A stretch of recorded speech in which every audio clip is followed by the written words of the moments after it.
بسم اللہ الرحمن الرحیم۔ گزشتہ روز جب ہم نے یونیورسٹیوں اور کالجوں کے طلباء کو کورونا کی چھٹیوں پر خوشیاں مناتے ہوئے دیکھا تو ہمیں بہت افسوس ہوا کہ ہم نے اسکول، کالج، یونیورسٹی کو ذریعہ تعلیم نہیں بلکہ ذریعہ معاش بنایا ہے۔ در حال کہ جب ہم اپنے مذہب کی طرف دیکھتے ہیں تو ہمارے مذہب نے تعلیم کی کیا اہمیت بیان کی ہے۔ انسان صاحب عقل مخلوق ہیں اور عقل کا بہترین ثمر علم ہے کہ جس کی مدد سے کسی بھی چیز کی حقیقت تک رسائی حاصل کی جا سکتی ہے۔ علم ایک ایسا نور ہے جو ہر شے کو منور کر دیتا ہے۔ حضرت امام جعفر صادق علیہ السلام کا ارشاد ہے، طلب العلم فریضۃ علی کل حال۔ طلب علم ہر حال میں واجب ہے۔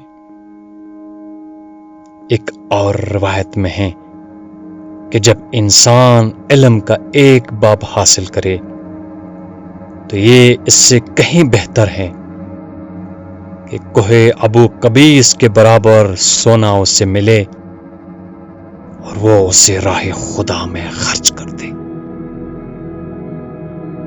اسلام میں حصول علم کی اہمیت کا اندازہ اس سے بھی لگایا جا سکتا ہے کہ خداوند عالم نے جو پہلا پیغام رسول اللہ صلی اللہ علیہ وآلہ وسلم کے ذریعے انسانیت کے نام بھیجا، اس میں اپنا تعارف اس طرح کروایا کہ پڑھ اپنے رب کے نام سے، جس نے انسان کو وہ کچھ سکھایا جو وہ نہیں جانتا تھا۔ یہ علم ہی تھا جس کی بنا پر انسان کو فرشتوں پر برتری حاصل ہوئی اور اسے خلافت الہیہ کا معیار قرار دیا گیا۔ رسول اکرم صلی اللہ علیہ وآلہ وسلم کا ارشاد گرامی ہے، اللہم انی اعوذ بک من علم لا ینفع۔ خداوندا میں اس علم سے پناہ مانگتا ہوں جو فائدہ نہیں دیتا۔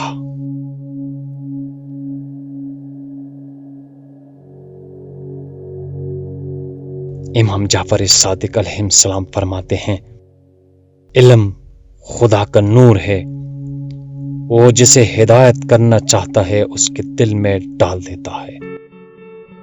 علم کا ایک منطقی نتیجہ عمل ہے، کیونکہ بہترین اور مفید ترین علم وہ ہے جو عمل کا روپ دھارے۔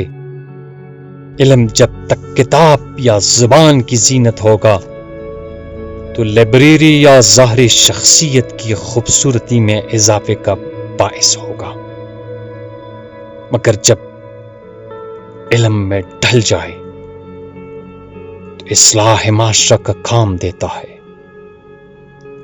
امام علی علیہ السلام کا فرمان ہے، اوضع العلم ما اکفا علی اللسان وارفع ما ظہر فی الجوارح والارکان۔ وہ علم بہت بقدر و قیمت ہے جو فقط زبان تک رہ جائے، اور وہ علم بہت بلند مرتبہ ہے جو اعضاء و جوارح سے نمودار ہو۔ چنانچہ حصول علم کی اہمیت کے پیش نظر اس اہم ترین فرض کی ادائیگی سے فرار مناسب نہیں۔ خداوند کریم ہمیں ہر لمحہ حصول علم میں کشان رہنے کی توفیق عطا فرمائے۔ یا رب العالمین.